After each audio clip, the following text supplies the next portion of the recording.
Gate ready with me for Holi. তো আজ কিন্তু আমি পরবো এই সাদা কুর্তি আর এর সঙ্গে একটা ব্যাগি প্যান্ট, আর আমি একটা ওড়নাও নিয়েছিলাম কিন্তু সেটা আমার দেখাতেই মনে নেই।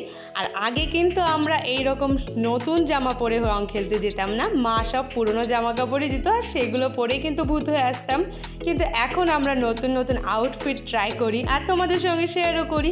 আর হোলির দিন কিন্তু সাজার কোনো মানে হয় না, সেটা আমিও জানি, কারণ ভূত তো হতেই হবে, তাও আমার সাজতে ভালো লাগে। আর এই আইলাইনার পরতে গিয়ে যে আমি কি যুদ্ধ করি, দুটো চোখ কোনোভাবেই আমি এক করতে পারি না। তো যাই হোক, আমি একটু অক্সিডাইজের আজ কানের আর সব কিছু পরেছিলাম। আর টিপ পরলে তো মেয়েদের একটু আলাদাই লাগে, আর আমার টিপ পরতে খুব ভালো লাগে। আর এই কানের সঙ্গে আমার মনে হচ্ছিল এই চুড়িটা যাবে, তার জন্যই আমি পরেছিলাম, আর পরে সুন্দরও লাগছিল আমাকে।